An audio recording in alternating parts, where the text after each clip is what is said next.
খাল কেটে তো এখন আর কুমির আনা যাবে না, কারণ দাদারা তারা তো পানি দেবে না। তো খাল কেটে পানি যেটুকু দূরে রেখে, সারফেস ওয়াটার দূরে রেখে সেচে যদি কাজে লাগানো যায় তাহলে এটা ভালো হবে। সেই খলিলকে ইউনুসের প্রতিনিধি কিংবা আমেরিকার প্রতিনিধি অথবা আমেরিকা ইন্ডিয়ার সাথে কোঅর্ডিনেট করার জন্য প্রতিনিধি করে আবার এই সরকার, একটা নির্বাচিত সরকার খলিলকে কেন পররাষ্ট্রমন্ত্রী করলো? খোদ সরকারের মধ্যে থাকে সরকারের প্রধানমন্ত্রী, সরকারের উপরাষ্ট্রপতি, সরকারের অর্থমন্ত্রী, কার কথা বলবো? এরা ট্যাক্স দেয় না। হাসিনা তো শুধু একটা জিনিস বাকি রাখছিল আমাদের দেয়ার, সেটা হইল যে অবিবাহিত হইলে সরকারি খরচে বউও দেওয়া হবে অথবা স্বামীও দেবে।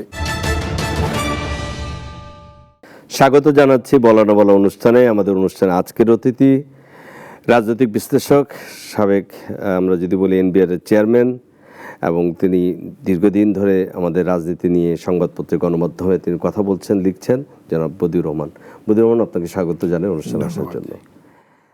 বর্তমান সরকারের 3 মাস পূর্ণ হলো, খুবই অল্প সময়, এই 3 মাস সময়, কিন্তু 3 মাস সময়কে আপনি কিভাবে মূল্যায়ন করেন? আমি প্রথমেই এই জাতীয় একটা সাক্ষাৎকারের বলেছিলাম যে 4 থেকে 6 মাস সময় যাওয়ার আগে একটা নির্বাচিত সরকার সম্বন্ধে কোনো কমেন্ট করা, মন্তব্য করা ঠিক না। কারণ রাজনৈতিক সরকার তো 5 বছর তো থাকবে। তো 5 বছরের মধ্যে 1 বছরের অর্ধেক সময় যাওয়ার আগেই কি আপনি হইয়াল্লা করলে হবে কিনা? অনেক পরে আসছে, একটু সেট হইতে হয়।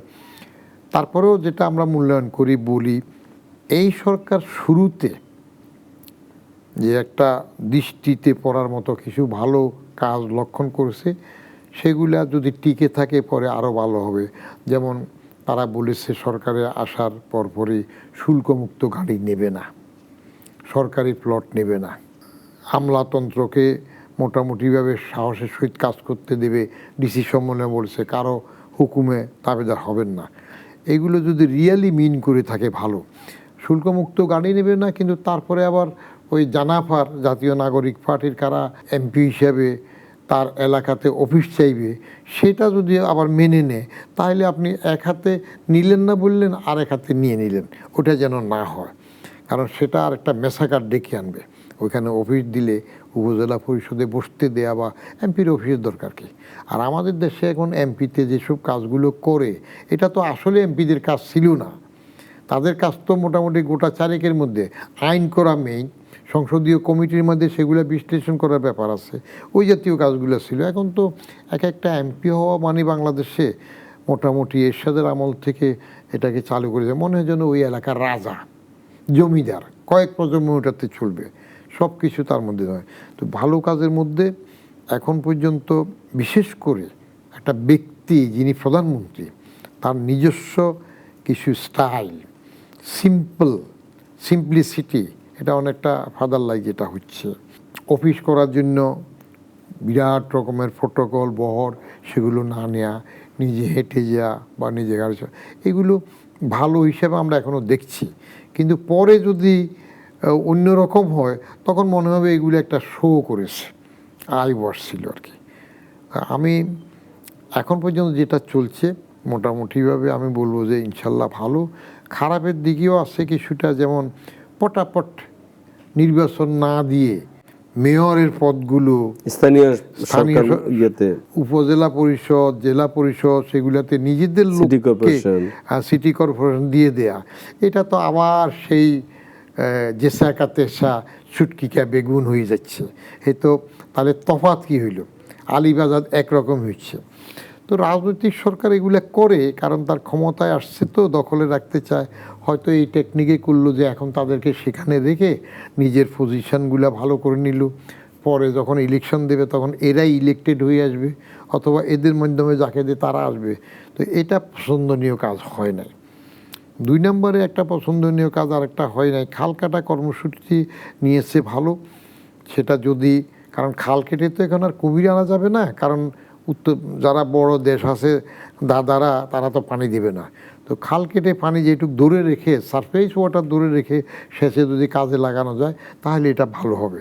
আর না হলে এটা জিয়াউর রহমান করেছে, সেজন্য বাপের উত্তরে দিয়ে নিজে করবে, এটা কাজে না আসলে লাভ হবে না। কার্ড কিছু কার্ড খেলছেন।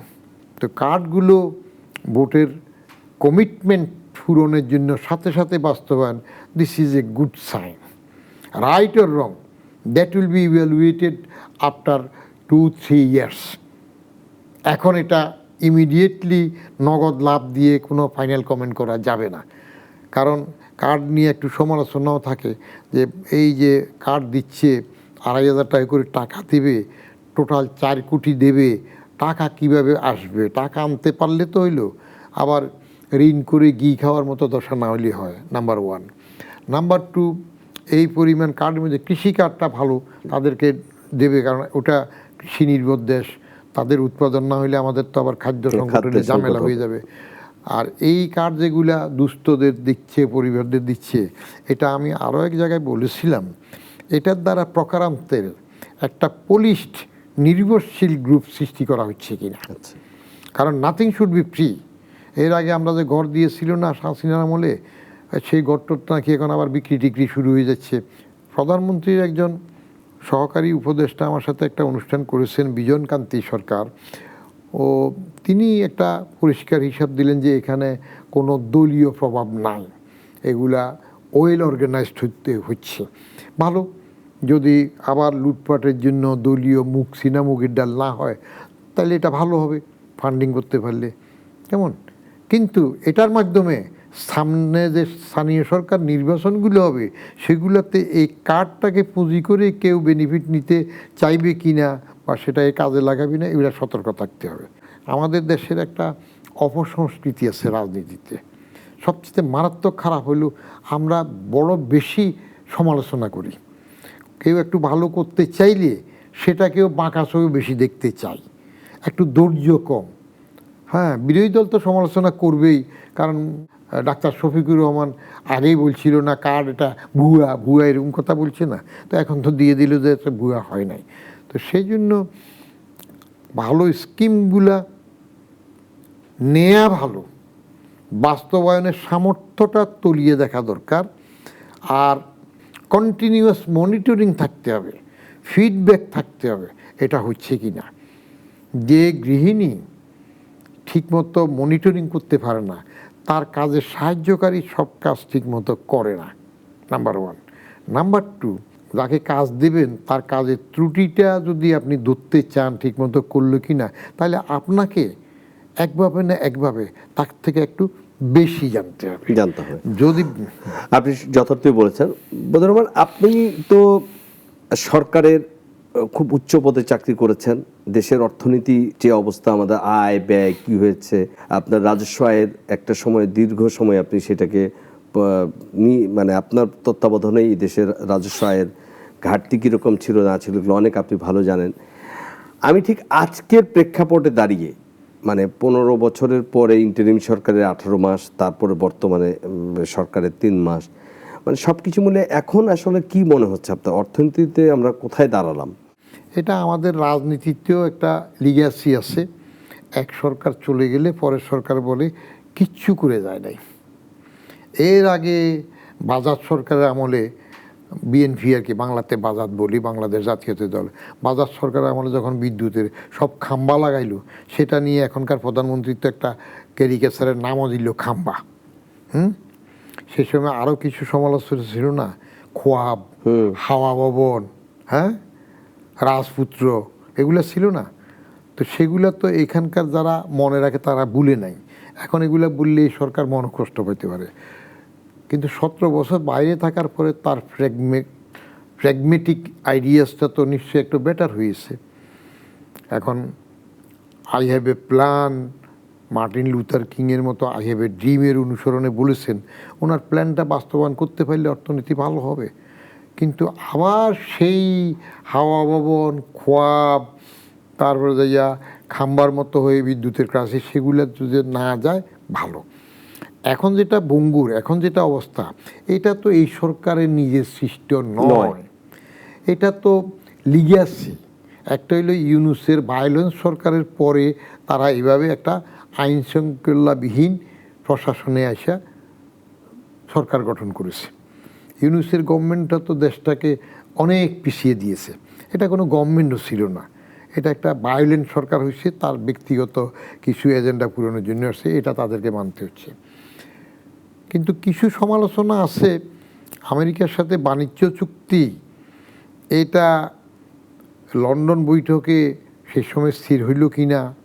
একটু সমালোচনা আছে ওইটার সাথে খলিলের কতটুকু ভূমিকা, কে পুশ করেছে, আবার সেই খলিলকে ইউনুসের প্রতিনিধি কিংবা আমেরিকার প্রতিনিধি অথবা আমেরিকা ইন্ডিয়ার সাথে কোঅর্ডিনেট করার জন্য প্রতিনিধি করে আবার এই সরকার, একটা নির্বাচিত সরকার খলিলকে কেন পররাষ্ট্রমন্ত্রী করলো, ঢাল মে কুছ কালা হয় কিনা সেগুলো আরও পরে বেরোবে, আমাদের তো সব কিছু বাইরে না।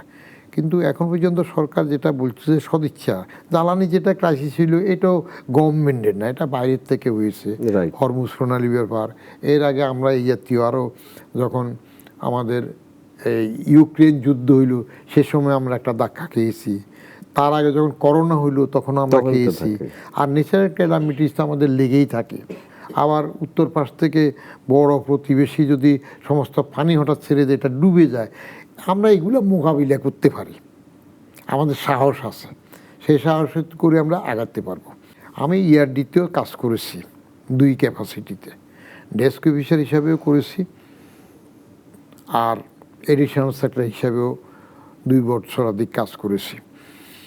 আমাদের স্বাধীন হওয়ার পর থেকে কোনো একটা সরকার আজ পর্যন্ত নিজের পায়ে দাঁড়ানোর জন্য একটা সাহসী পদক্ষেপ নেয় নাই। স্বাধীন হওয়ার পরে আমাদের বাজেট হতো বিদেশি টাকায়। একটা ব্রিফকেস নিয়ে অর্থমন্ত্রী প্যারিস কনসোর্টিয়ামে যেতেন, ইয়ারডি সেক্রেটারি যিনি বেশি ভিক্ষা আনতে পারতেন তিনি সাকসেসফুল সেক্রেটারি হইতেন। কোনো সময় চিন্তা করা হয় না আমার টুক দিয়ে আমি পারবো। ওই যে গনিমিয়া একজন কৃষক, নিজের জমি নাই কিন্তু ঋণ করে ছেলের বিয়ে উৎসব করলো, আমরা বেশিরভাগ করি। এখানে আমাদের একটা সংস্কৃতির রাজনৈতিক সদিচ্ছার অভাব আছে। এখন যদি আমরা সুইচ ওভার করে শিফটে যেতে পারি ভালো। যেতে হলে কি করতে হবে? নিজের সম্পদ আহরণ করতে হবে। ইআরডিটা আগের এক্সটার্নাল রিসোর্স ডিভিশন, পরে এখন ইকোনমিক রিলেশন ডিভিশনটার দিকে নজর না রেখে ওটা দরকার হলে উঠাই দেন, ফরেন মিনিস্ট্রি একটা উইং চালাক।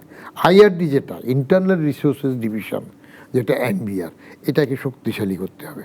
এবং এখানে পলিটিক্যাল গুডউইল স্ট্রংলি নিডেড। কখনো সরকার প্রধান বা রাজনৈতিক সদিচ্ছা যদি না থাকে, টাকা আসছে আপনি ট্যাক্স আনতে পারবেন না, টাকা আসছে শুল্ক আদায় করতে পারবেন না, টাকা আসছে আপনি ভ্যাট নিতে পারবেন না, সেই চেয়ারটাতে যদি আপনি অভয় দেন তাহলে এটা সম্ভব, বাইরে হাত পাতা লাগবে না। না হলে আপনি ডাইনাতে ওয়ার্ল্ড ব্যাংক যাবেন, বামাতে আইএফের কাছে বন্দি হবেন।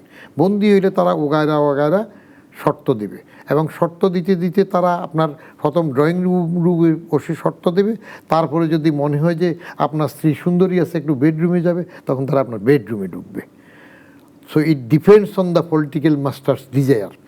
ছোট্ট পার্সোনাল এক্সপিরিয়েন্স বলি, আমি যখন ট্যাক্সে ড্রাইভ দিলাম, এর আগে তো এনবিআরকে মানুষ চিনত না, খালি এনবিআরের লোক চুরি করে এই সেই বলতো, কিন্তু যারা ট্যাক্স দেয় না তারা যে বড় সোর এটা বলে না।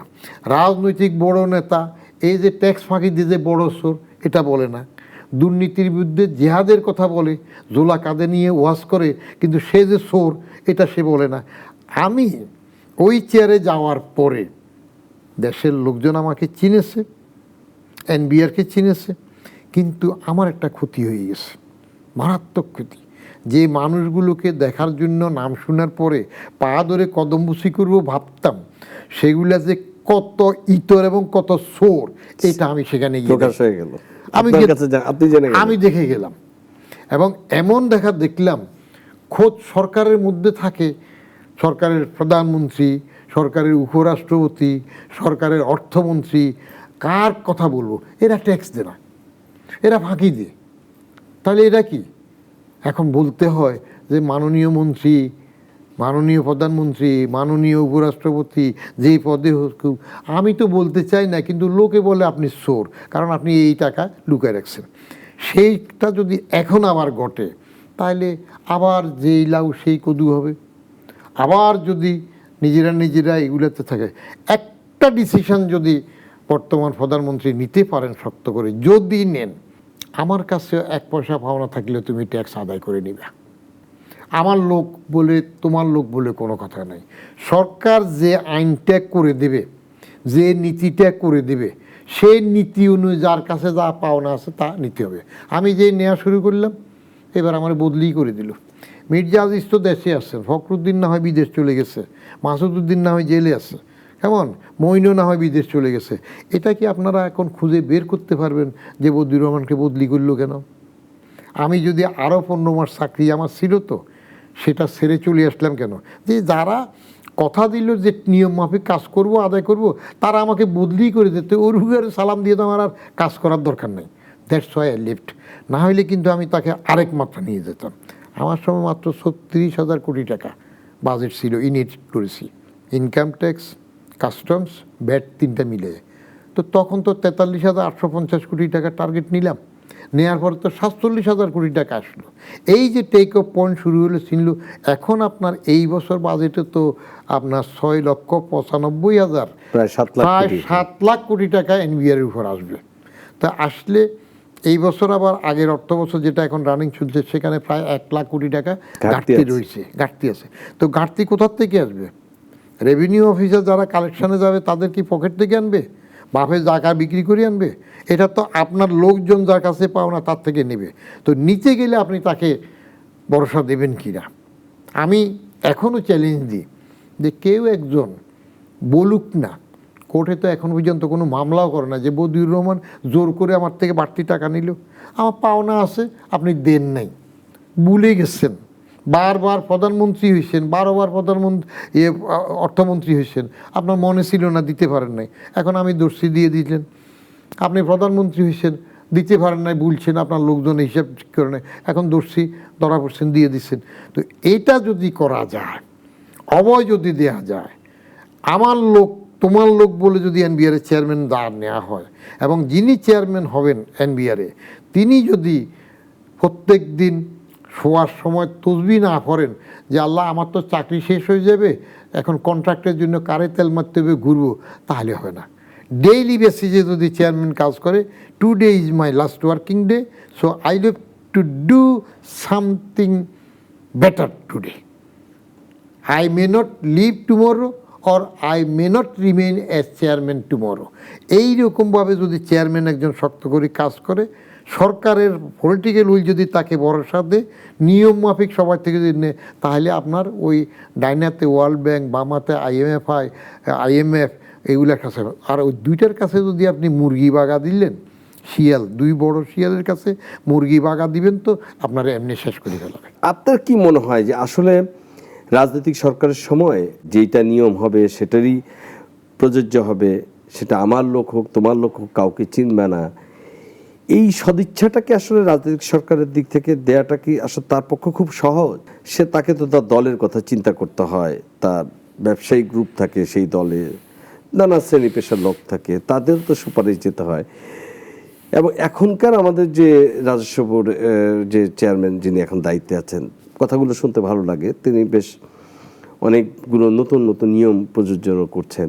আপনার কাছে কি মনে হয়, মানে ভয় দেখালে কি জনগণ তার লুকায়িত টাকা থেকে বের করবে, নাকি আসলে কিভাবে এটা সম্ভব? কি আমাদের 18-20 কোটি মানুষ সংঘবদ্ধ হয়ে মানুষ যদি আবার এটা একটা প্রতিবাদে নেমে আসে, মানে আপনার কি মনে হয় সবচেয়ে সহজ ফর্মুলা কি? সহজ মূল্য তো পাবেন না, কারণ আপনার পকেটে টাকা আছে, সেটা আমার পকেটে আনতে গেলে আপনি সাধারণভাবে দিতে চাইবেন না। কারণ মানুষের সৃষ্টিটাই তো করছে আল্লাহ ওইভাবে, মানুষ তো ফেরেশতা না। সূরা মুতাকাসসিরের মধ্যে আল্লাহ বলেই রেখেছে, আল্লাহকে মুতাকাসসির, প্রাচুর্যের প্রতিযোগিতায় তোমরা মহাচ্ছন্ন থাকবে। কতদিন? হাত্তা জুরতুল মাকাবির, কবরে না যাওয়া পর্যন্ত। তো এটা তো আল্লাহই বলে রাখছে যে প্রাচুর্যের প্রতিযোগিতায় মানুষ মহাচ্ছন্ন থাকবে কবরে না যাওয়া পর্যন্ত। তো আল্লাহ যেটা বলে রাখছেন, আল্লাহ তো সৃষ্টি এভাবে করছেন। তারপরে আবার আল্লাহ সতর্ক করে, হ্যাঁ, কাল্লা সাফা তালা মুন, এটা ঠিক না, এটা ঠিক না। আবার বলতেছে সুম্মা কাল্লা সাফা, এটা ঠিক না। এইগুলো হইল নৈতিকতার প্রশ্ন। আপনি নৈতিকতা ধর্মীয়ভাবে যদি মানেন, তাহলে তো দেশে পুলিশ লাগবে না, চোর থাকবে না, ডাকাত থাকবে না, কিন্তু সেটা তো মানবে না। আর রাজনীতিতে তো নৈতিকতা এমনিই থাকে না। যে চারটা জিনিসের মধ্যে নীতি নৈতিকতা কম থাকে সেটা হলো একটা war, love, business and politics. এই চারটাতে দেয়ার ইজ নো ইথিক্স। এখন পরের দুইটা বিজনেস অ্যান্ড পলিটিক্স দুইটা অ্যামালগামেট হয়ে গেছে। এই যে রাজনৈতিক সরকারকে বিজনেস পুষতে হয়, পুষতে যান কেন? আপনি রাজনীতি যারা করে তাকে রাজনীতিতে দেন, যে মাঠে খাটে কষ্ট করে তাকে মন্ত্রী বানান, তাকে আপনি রাজনৈতিক সরকারে আসার পরে উপরে পদ পদবি দেন। আপনি সব টাকার জন্য তাকে পুষতে হয় বলে সব বিজনেসম্যানরা রাজনীতিতে নিয়ে আসছেন। এখন রাজনীতিতে একটা ব্যবসা হয়ে গেছে। ওই জন্য এই যে 60% উপরে যে সংসদে সব টাকাওয়ালা আসতেছে কেন? রাজনীতিবিদদেরকে আগে বিজনেসম্যানরা ভোটের খাই খরচা দিতেন। ওই সময় হয়তো একটু ফেভার টেভার সামান্য করতো, চলতো, ভালো একটা নিয়মে চলতেছিল। এখন ব্যবসায়ী বুঝে গেল যে আর রাজনীতিবিদরে আমার টাকা দিয়ে চাঁদা দিয়ে ছোট্ট বেনিফিট নেওয়ার দরকারটা কি? আমার টাকা দিয়ে আমি নিজে এমপি হব, পার্টিতে 10, 30, 50 কোটি টাকা চাঁদা দিয়ে একটা নমিনেশন নিয়ে নেব, হচ্ছে না? আমি সেখানে যাব, তাইলে এবার আমি সেখানে নিয়ম নীতি করার সময় আইন করা আমার স্বাভাবিক। এটা একটা মারাত্মক অধপতন হয়ে গেছে বাংলাদেশের রাজনীতির জন্য। বিজনেসম্যানকে বিজনেস করতে দেন, তাকে সুযোগ সুবিধা দেন, সেখানে ফ্যাসিলিটিস দেন, কাজ করুক, কর্মসংস্থান। কিন্তু বিজনেসম্যানকে রাজনীতিতে নিয়ে আসছেন, আর রাজনীতিবিদরা এখন ওই বিজনেসের মধ্যে শুরু করবে। এটা অ্যামালগেমেট হয়ে একটা ঝামেলা হয়ে গেছে। সহজপন্থা কি? সহজপন্থা যেটা আমরা রাজনীতি করি কেন? ক্ষমতার জন্য। সবাই তো ক্ষমতার জন্য করে। কোনো রাজনৈতিক সরকার কোনো সময় একবারও চিন্তা করে নাই যে আমি পরের 5 বছর পরে ক্ষমতায় আসি বা না আসি, আমি কিছু এই কাজগুলা করব। সেই ভালো কাজগুলা করলে যে অটোমেটিক আবার ক্ষমতায় আসবে, এটা মাথায় আসে না। একজনে শর্টকাট কিছু পলিসি চায়। যেমন এরশাদ কী করল? এমপিদেরকে ঘুষ দিল, যে শুল্কমুক্ত গাড়ি, তার বাপের টাকা আর কি, রাষ্ট্রের টাকা। আরে এমপি হইল, সে তার মতো করে চলবে, অন্য দেশে চলতেছে না, তারা শুল্কমুক্ত গাড়ি দেবে। এই ঘুষ দিল, এখন বলতেছে এটা বাতিল করা হইলো। এটা বাতিল আমিও করেছিলাম, আমি ফখরুদ্দিন আমলে বাতিল করেছিলাম, কিন্তু ফখরুদ্দিন সাহেব বললাম স্যার আমরা চলে যাওয়ার পরে তারা আবার নেবে। তো রাজনৈতিক দলগুলো যখন এইসব ফ্যাসিলিটি চুরি করতে চায়, অনৈতিক চুক্তি নিতে চায়, তাহলে তো আপনার মানুষ বিশ্বাস করবে না। শেখ হাসিনা আমলাদেরকে ঘুষ দেওয়া শুরু করলো। আমি জয়েন্ট সেক্রেটারি থাকতে দরখাস্ত দিয়ে চাইলাম যে স্বল্প সফট লোন 4-5% সুদে আমাকে গাড়ি কেনার টাকা দাও, ফ্রি না, নাথিং শুড বি ফ্রি, 4% সুদে, তাহলে আমি সরকারি গাড়ি নেব না। তখন তো সংস্থাপন মন্ত্রণালয় যেটা যেন আমাকে কড়া চিঠি দিয়ে দিল, সম্ভব না। অথচ আমি ক্যালকুলেট করে দিলাম, জয়েন্ট সেক্রেটারি যে এবার ফুল টাইম গাড়ি পায় একজনের জন্য, ড্রাইভারের ওভার টাইম, ড্রাইভারের বেতন, তার বাড়ি ভাড়া, তার পেনশন, উগারা হিসাব করলে এই একজনের জন্য এক ড্রাইভারের পিছনে যত টাকা যায়, তার চাইতে আমাকে সফট লোনে দিলে আমার গাড়ি আচ্ছা হবে। তো শেখ হাসিনা এসে এটা উদার হয়ে গেলেন। এবং শেখ হাসিনার সম্বন্ধে আমি বলি আমলাদেরকে, এরশাদ তো হাফ বোনাসকে ফুল বোনাস করে দিল, ঈদের সময় সেটা করলো। আর হাসিনা তো শুধু একটা জিনিস বাকি রাখছিল আমলাদের দেওয়ার, সেটা হইল যে অবিবাহিত হইলে সরকারি খরচে বউও দেওয়া হবে অথবা স্বামীও দেওয়া হবে। এছাড়া ডেপুটি সেক্রেটারি লেভেল পর্যন্ত এই গরিব দেশ, যার টোটাল লোন একটা বাচ্চা জন্মাইলে মাথার উপরে প্রচুর একটা লোন নিয়ে আসে, সেই দেশের ডেপুটি সেক্রেটারি পর্যন্ত, আমার কলিগরা আমার উপরে খেপে যাবে, দিয়ে দিল কি গাড়ি, তাও কি বিনা সুদে। আরও কি সাথে এবার গসামাদা তেল তুলের জন্য আরও 50,000 না কত দেবে। কিন্তু ওই মনিটরিং যে বললাম, যারা গাড়ির জন্য এই লোন নিল, গাড়ি কিনলো, তারা কি আবার সরকারের গাড়ি ওগারা ব্যবহার করতেছে কি না দেখলো না। এই গাড়ি কি আবার উবার হিসেবে বাইরে চলে গেল না দেখলো না। তো আপনি ফ্যাসিলিটিস দিবেন কেন? যেটা আপনি জনগণের কাজে আসবে সেটা বেশি দিতে চাইয়া ঘুষ দিলেন। আরেকবার ঘুষের চিন্তা কোথায় গেল? 2 জন সেক্রেটারির জন্য, একটা ক্যাবিনেট সেক্রেটারি, একটা মুখ্য সচিবের জন্য হেলিপ্যাড সহ, সুইমিং পুল সহ আরও কি একটা নাকি বানাবে। যাক, পরে তো হয় নাই। সচিবদের জন্য যে বাসা বানাইলো, সচিব নিবাস নাকি, আমি একদিন ঢুকে তো শুরু কোথায় শেষ কোথায় খুঁজে পাই না। যত উপরের দিকে যায় তাদের তো বাচ্চা কাচ্চা থাকে কম, বেশিরভাগ বিদেশে চলে যাওয়া থাকে না, তো এত রুম থাকবে কে? এগুলো হইল ফুটানি।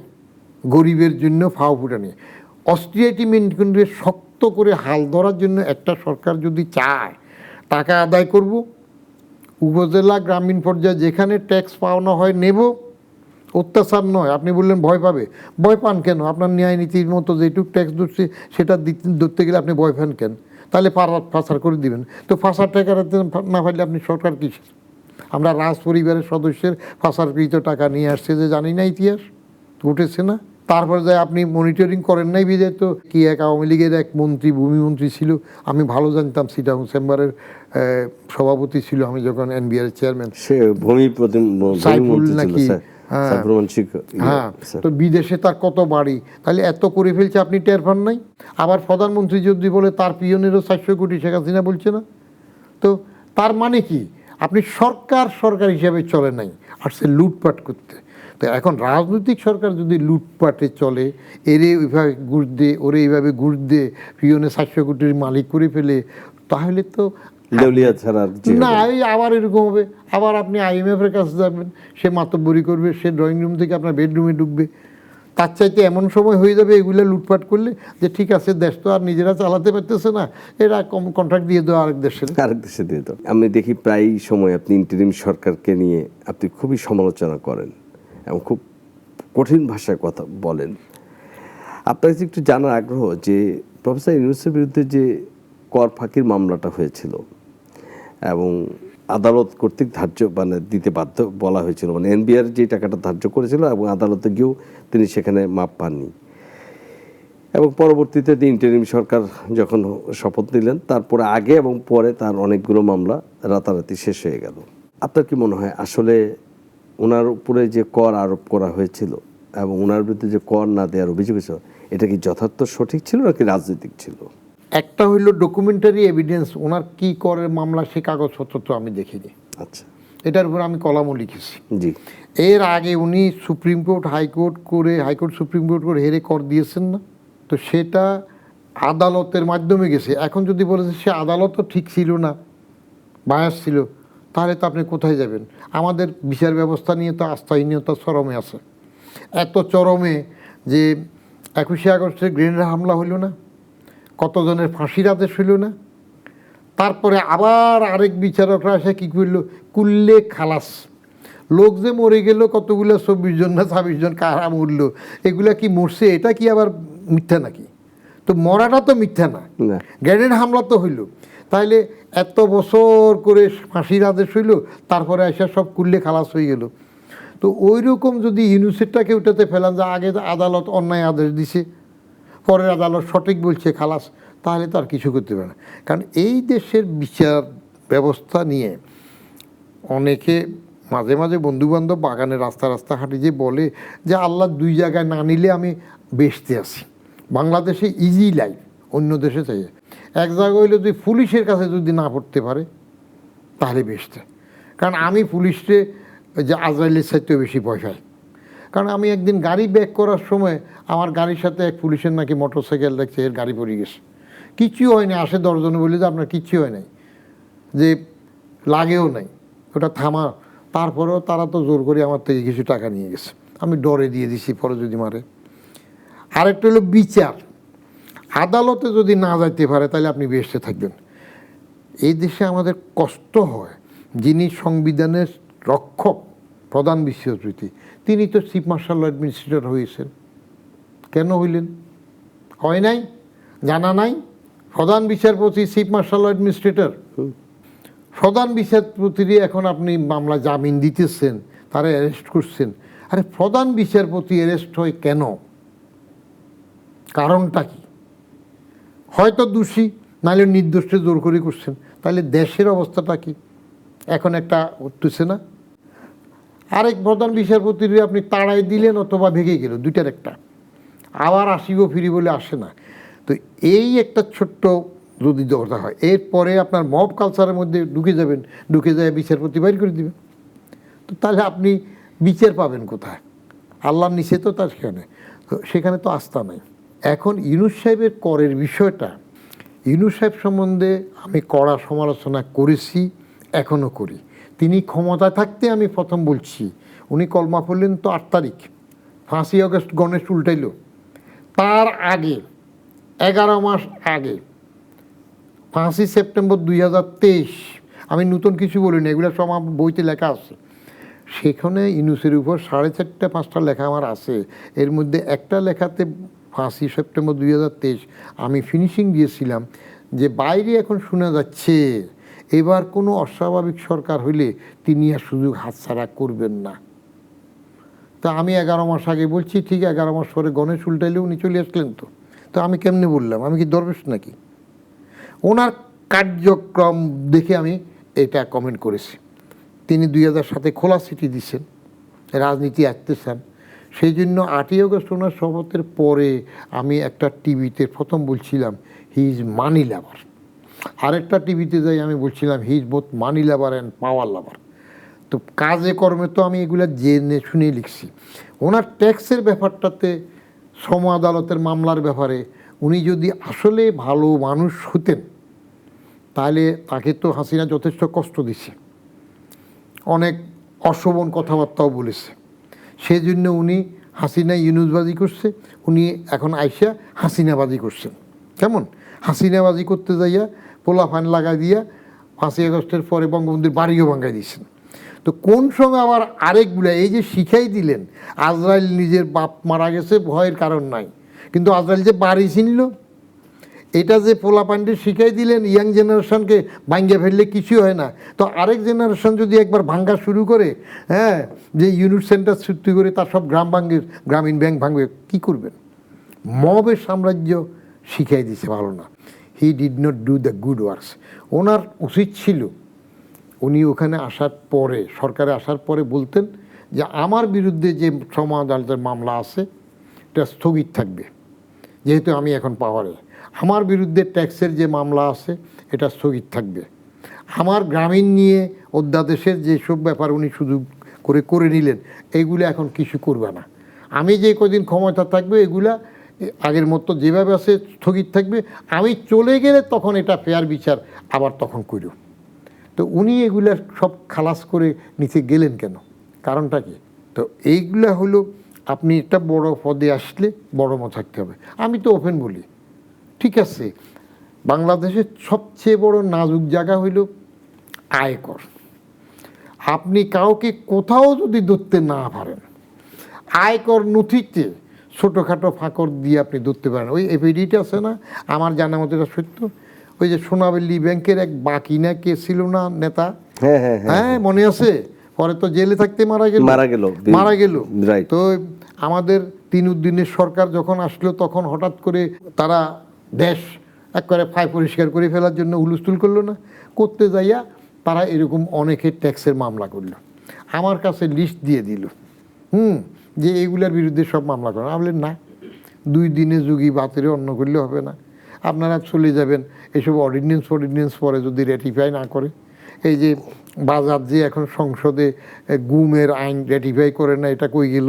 বলছে আরও রিফাইন করে আসবে। আর আরও রিফাইনটা পরেরটা পরে, আগে হাত আসুক না, আগে মা ছাই দে। ওই বুড়ি সবসময় ভিক্ষার জন্য যায়, কিন্তু মডার্ন মহিলা ভিক্ষা বিশ্বাস করে না, বুড়ি প্রত্যেক শুক্রবারে নক করে।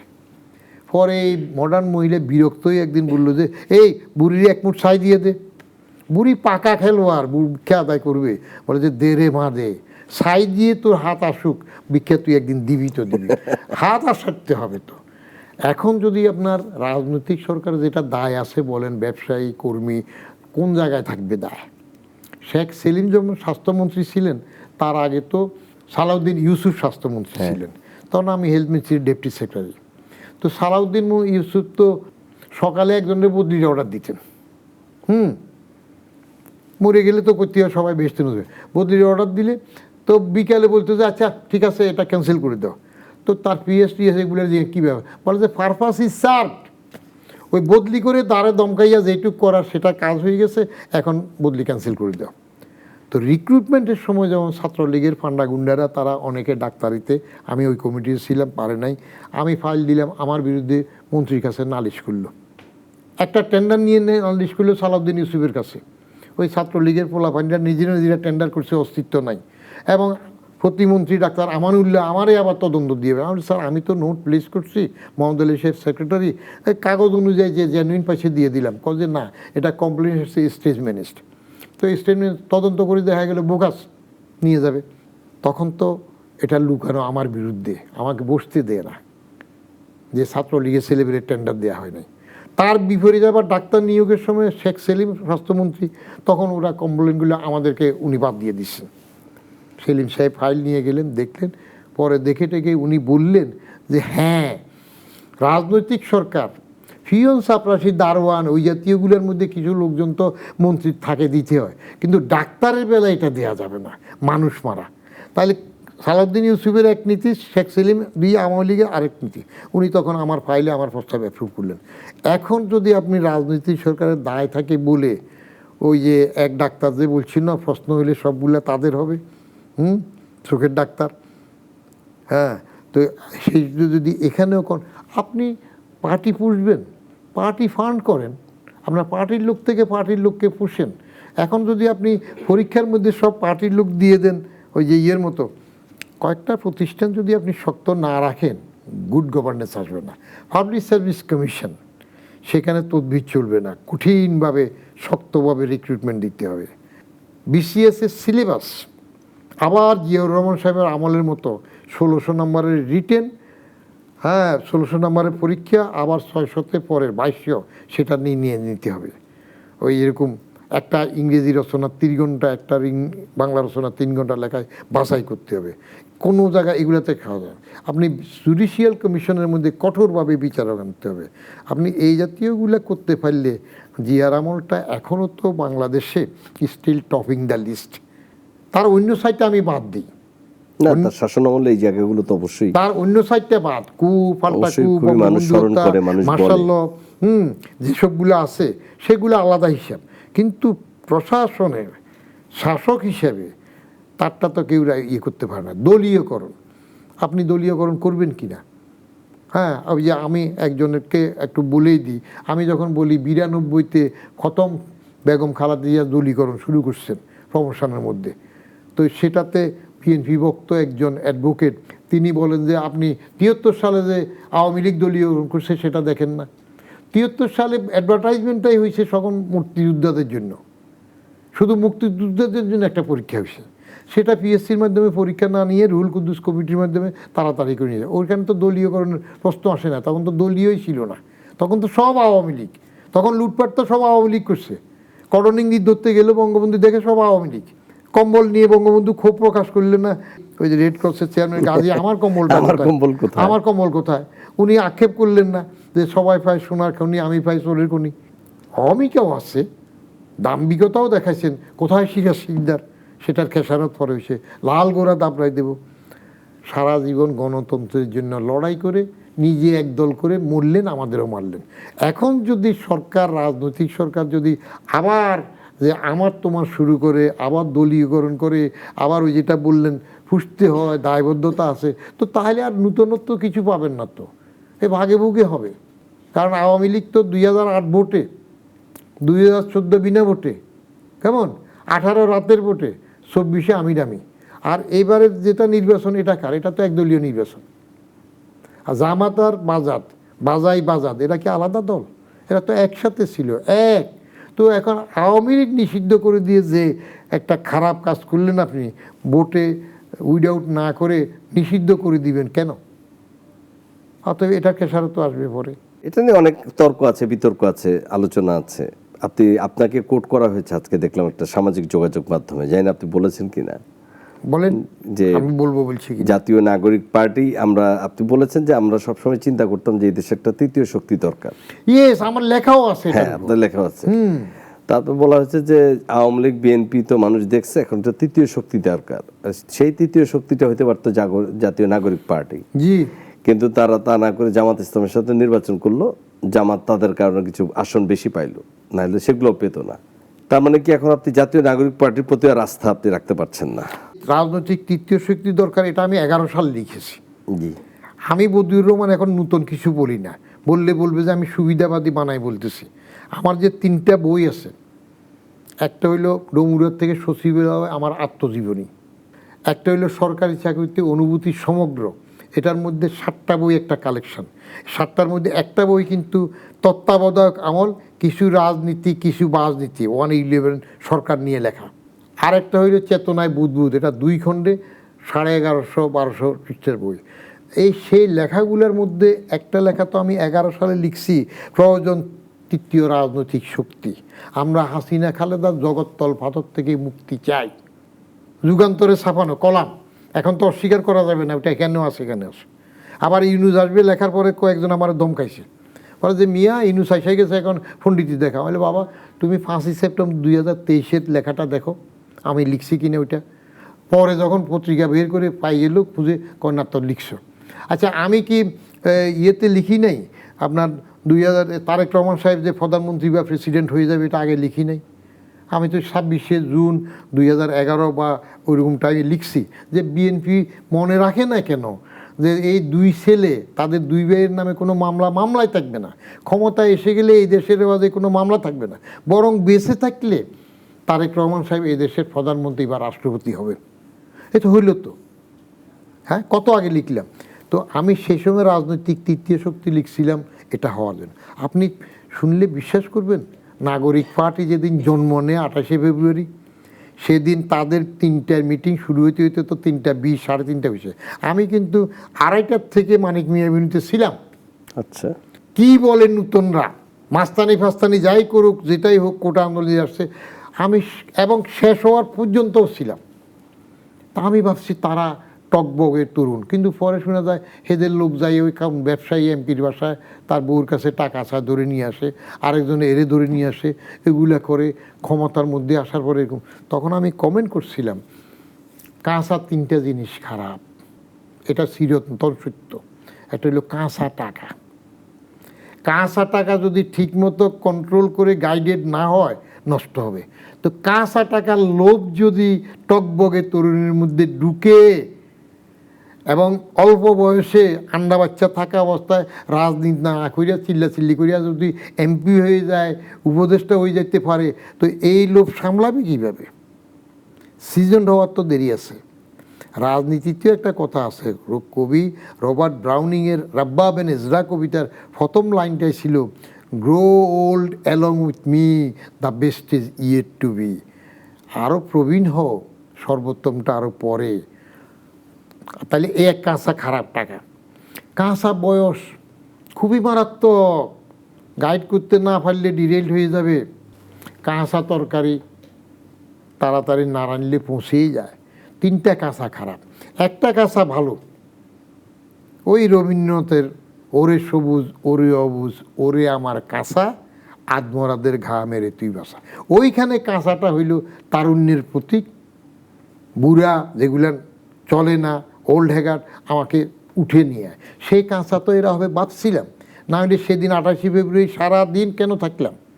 কেন সেই 11 সালে লিখলাম যে প্রয়োজন রাজনৈতিক তৃতীয় শক্তি, আমরা হাসিনা খালেদার জগদ্দল পাথর থেকে মুক্তি চাই। এখন কি মনে হয় কাঁচারা কেমন আছে, কি করলো? কাঁচারা তো এখন যেটা করে ফেলছে, জামাতের যে বুদ্ধি এটার সাথে তো এটা কুলে উঠে নাই। এদের কোনো দরকার ছিল এমপি হওয়ার এখন? না হলে কি হইতো?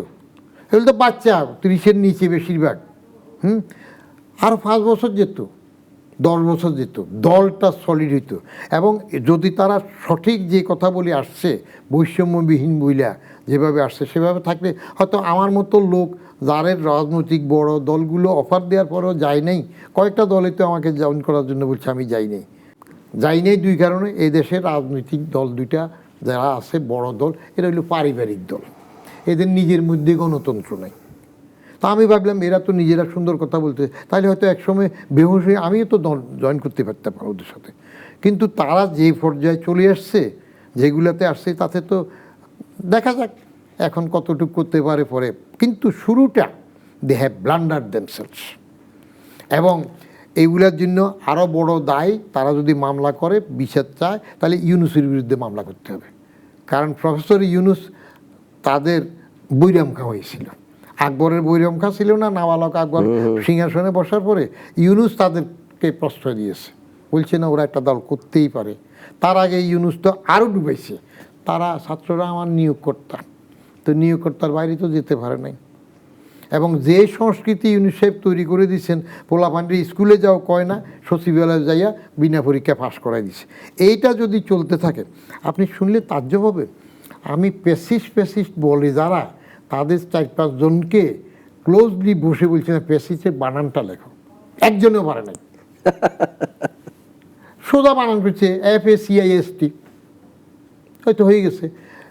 অ্যাডভান্স লার্নার ডিকশনারি দিলাম, দেশি ডিকশনারি ফ্যাসিস্ট বাইর করতে পারে না, কারণ FACIST দিয়ে তো ফ্যাসিস্ট বাইরও না। আর এখন শুনলে তাজ্জব হবেন, তারেক রহমান স্তুতিতে আবার যাবে, ইউনুস সাহেব তো তারে যে সম্বর্ধনা দিলেন সেটার জন্য তারা এখন প্রোটোকল দেবে, তারা আপোষে আছে, ওইগুলো অনেক কিছু আছে, পরে বাইর হবে।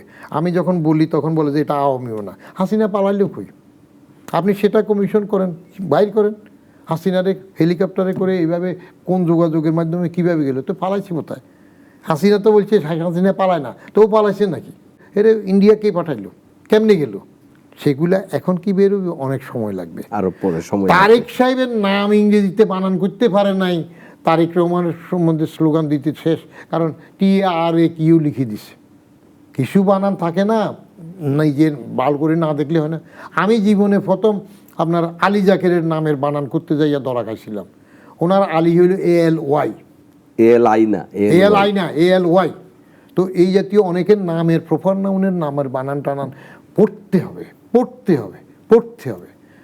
আমার বইগুলো মেইনলি 3 শ্রেণীর জন্য। এক, আমার জুনিয়র কলিগ যারা প্রশাসনে আসবে, সিভিল সার্ভিসে থাকবে, তারা যদি পড়ে, আমরারা তো লিখে কম, পড়ে আরও কম, ফুসফাস করে চলে যায়। সেই জন্য আমি প্রস্তাব করছিলাম গত এক শোতে যে শুধু BCS-এর রিক্রুটমেন্টের সময় ঢুকলে হবে না, DSA-ও পরীক্ষা চালু করেন PSC-র মাধ্যমে, জয়েন্ট সেক্রেটারিতেও করেন। তাহলে আর দলমানা, দলীয় মানা, আলিমনা, বাজাদ মনা, জামাত মনা এসবের দরকার হবে না, রিক্রুটমেন্টে যে টিকে আসে। এখন সবাই তো খেপে যায় এটা বললে। তো এখন আপনার পড়তে হবে, না পড়লে হবে না। রাজনীতি করলেও পড়তে হবে। আমাদের এখানে একটা সমস্যা হইল, আমাদের রাজনীতিবিদরা অন্য দেশের রাজনীতিবিদদের মতো লেখাপড়া বেশি আগ্রহী হয় না, কোনো মতে ভোট ফাইলে চলে। এই জন্য আমরা পাশের দেশের রাজনীতিবিদ অনেক সময় যতটুকু সিজন হয়, বোধ ব্যুরোক্রেসি অ্যান্ড বোধ পলিটিক্স বুঝে, আমাদের এখানে সেটা হয় না। সংসদে বেশিরভাগ সময় যেটা হয় আপনার জয়যুক্ত হয়েছে সেগুলো হচ্ছে। আপনি ব্রেক থ্রো করতে চাইলে তারেক সাহেবের জন্য সুযোগ আছে, যদি করতে চান ভালো, সাকসেসফুল হবেন। আর না হলে যদি আবার গড্ডা লিগে চলে যান তাহলে তো করা, তাহলে একই হবে। বিএনপি একটা বৃহৎ রাজনৈতিক দল, ক্ষমতায়ও তারা আছে। তারপরের অবস্থানে আমরা দেখছি জামাত ইসলামী আছে, NCP আছে, জাতীয় পার্টির অবস্থা তো এখন মানে একবারে কাগজে কলমে আছে। আমরা দেখছি আওয়ামী লীগ নিয়ে অনেকের অনেক ধরনের প্রেডিকশন আছে যে আওয়ামী লীগ কি আসলে বাংলাদেশের রাজনীতিতে ফিরবে কিনা, আর বাংলাদেশের রাজনীতিতে ফিরলে এই আওয়ামী লীগ ফিরতে পারবে কিনা। এবং শেখ হাসিনার আসলে শেষ পর্যন্ত তার, যদি আমরা সামাজিক যোগাযোগ মাধ্যমে দেখি, একসময় তিনি বলতেন চট করে চলে আসবো, তারপর তিনি আবার বললেন এবছরে আসবো, নানা রকম কথা বলেন। তার নেতারাও দেশের বাইরে থেকে অনেক কথা বলে। আসলে প্রেক্ষাপটটা কি মনে হয়? আমাদের দেশের রাজনীতিতে শেখ হাসিনা বাকশাল হওয়ার পরে কি শেখ হাসিনা দুঃখ করতো না যে আওয়ামী লীগের এত লোক, বঙ্গবন্ধু হত্যার পর একটা লোকও বেরোলো না, কেউ আসলো না? তো আমি আমার লেখাতে মন্তব্য করতাম যে শেখ হাসিনা নিজেরও যদি অবস্থা হয়, আওয়ামী লীগের কেউ বেরোবে না। তার কারণ দলটার শ্রেণী চরিত্রের মধ্যে নিজের সম্পদ রক্ষার জন্য সবাই ব্যস্ত ছিল। এত ব্যস্ত থাকে যে ব্যস্ততার কারণে ওবায়দুল কাদের ঠাট্টা করে বলতো, ছাত্রলীগের এই কিছু ছেলেই তো এদেরকে সাইজ করার জন্য যথেষ্ট হবে। এরকম কথা বাজাদের আমলে আমরা তখনও শুনছি, ছাত্রদল এটা যথেষ্ট হবে। আমাদের রাজনৈতিক সংস্কৃতির প্রতিহিংসাটা প্রবল, এত প্রবল যে আপনি খালেদা হাসিনা দুইজনের প্রতিহিংসার প্রবলতাটা টের পাইছেন কিনা। একটা উদাহরণ দিই, শেখ রেহানাকে একটা প্লট দিয়েছিল না ধানমন্ডি 6 নম্বর রোডে? আচ্ছা, জাতির পিতা বঙ্গবন্ধুর মেয়ে একটারে প্লট একটা দিয়েছে রাষ্ট্রীয়ভাবে আওয়ামী লীগের আমলে, অসুবিধা কি? খালেদা জিয়াকেও তো সরকার দিয়েছে। জিয়াউর রহমান মারা যাওয়ার পরে সরকারের তরফ থেকে বাড়ি গাড়ি এগুলো দিয়েছে না? দিয়েছিল। খয়রাতি সাহায্য হোক বা এতিম হিসাবে বাঙ্গা সুটকেস, সেরা গেঞ্জির জন্যই হোক। আমি তো এখনও জীবন্ত সাক্ষী, কারণ আমি তখন জিয়াউর রহমানের মৃত্যুর থেকে শুরু করি সবটা তো আমি দেখেছি। সে সময় আমি ছিলাম চাকরিতে। তো তাইলে ওইটা যদি খালেদা যদি সরকারি অনুদানের বাড়ি পেতে পারে, বাচ্চাদের লেখাপড়ার গাড়ি পেতে পারে, চাকর বাড়ির সুবিধা পেতে পারে, গাড়ি পেতে, তো রেহানারে বঙ্গবন্ধু প্লট একটা নামে দিয়েছে, বাট ইট ওয়াজ ক্যান্সেলড। সেখানে কি করা হইলো মনে আছে? ধানমন্ডি থানা হয়েছে। জি, সে ধানমন্ডি থানা কেউ উদ্বোধন করছে? ওদের বেগম খালেদা জিয়া। প্রধানমন্ত্রী করলেন। তাহলে একজন প্রধানমন্ত্রী কি কোনো থানা উদ্বোধন করতে আগে গিয়েছে? কোথাও আছে নজির বাংলাদেশে? সেটাতে গিয়েছে। এটা কি প্রতিহিংসা? সেই প্রতিহিংসার আগের নজির কি হয়ে গেল? চিটং এয়ারপোর্টের নাম কার নামে ছিল? চট্টগ্রাম এয়ারপোর্ট চলে আসতেন শাহ আমানত। আচ্ছা, জিয়ার নামে আন্তর্জাতিকভাবে স্বীকৃত এয়ারপোর্ট, এটাতে আবার আপনি ফির দরবেশের ঘাড়ে চাপাই দিতেছেন কেন? প্রতিহিংসা। আমি বলি মির্জাফর নামে একটা রাস্তা থাকলে সেটাও থাকবে, ইতিহাস মির্জাফর হিসেবে থাকুক, মির্জাফর বিশেষণ হয়েছে থাকুক। আপনি জিয়ার নামের এয়ারপোর্ট বদলাই ফেলাবেন। এখন তো তারেক সাহেব তো নিশ্চয়ই ডরে ভয় ফিরে মনে কষ্ট পাইব, মুসলমান খেপে যাইব, সেজন্য এটা বদলাই আনতেও পারবেন না হয়তো। নাহলে এই দুইটাই বদলাই দেওয়া দরকার। শাহ আমানত বাদ দিয়া পীর দরবেশে এত কষ্ট দেওয়ার দরকার নাই। হ্যাঁ, ওই আগে যার নামে ছিল সেটা থাকুক, এটা জিয়ার নামে চলে আসুক। এটার প্রতিহিংসা কোথায় গেল? 165 কাঠার বাড়ি ক্যান্টনমেন্টের, ওটা এমনি আমি ব্যক্তিগতভাবে ওটা দরকার ছিল না, বাড়াবাড়ি হয়েছে। একটা তো সরকার দিয়েছে। সরকার ক্ষমতা থাকা অবস্থায় যদি কেউ মরে ভালো সম্মান পায়। জিয়াউর রহমান সাহেব মরলেন, বিএনপি সরকার আউস্ট হয় নাই, সেই জন্য ওনার কবর ঠিক হইল কোথায়? চন্দ্রিমাতে। কীভাবে নজিব করা হইল? যে স্পিকার যে চেয়ারে উত্তরমুখী বসবে, এই চেয়ার থেকে সোজা করে জিয়া সাহেবের কবর হবে। মাইফা দেখেন গা, I know the history. Ziaur Rahman সাহেব কবর থেকে তাকাইয়া স্পিকারকে ধমকাইতে পারবে দরকার হইলে, এক করে স্ট্রেট প্যারালে করেছে, যেহেতু ক্ষমতায় ছিল। আবার শেখ হাসিনা কী করলো? এই কবর উঠাই নিয়ে যাবে। লুই ক্যানের কত কিছু আনলো, কত টাকা খরচ করলো, দমক টমক দিল, পরে যেভাবে হোক পারে নাই। তো আল্লাহ যদি ফেভার করে, এখন সেখানে আবার বেগম জিয়ারও মাজার হইল। আর কপালে না থাকলে বঙ্গবন্ধু ঢাকাতে কবর হয় না, চলে গেছে। 570 সাবান দিয়ে গোসল করাইছে, রেড ক্রসে কাপড়। এই রাজনীতিতে ফিরে আসবে কি না, এটা আগে 21 বছর পরে আসছে শেখ হাসিনা। আইনা হুঁশারাই ফেলাইছে। ওই যে 8 বললাম না ভোটে, 14 বিনা ভোটে, 18 রাতের ভোটে, 24 আমি তুমি। এখন আবার আসতে 21 বছর লাগবে, বা বাইরের কোন সহায়তা হবে? আমাদের শেখ হাসিনা নিজে তো বলছে যে বাইরের আমেরিকা বড় শক্তি, চাইলে আমাদের সরকার পরিবর্তন করতে পারে। গণ অভ্যুত্থান যেটা 24-এর হইল, এটাতে কি বড় মুরব্বীদের কারো হাত ছিল না? অবশ্যই ছিল। ফিটার হাঁসদের কি কোনো অবদান ছিল না? অবশ্যই ছিল। তাবা গরম হয়ে গেল, 6 তারিখ ডেক ছিল, 5 তারিখে কেন চলে আসলো? অতএব এটা নির্ভর করবে অন্যেরা বাংলাদেশ নিয়ে কিভাবে খেলবে, প্রতিবেশী বড় শক্তি কিভাবে খেলবে।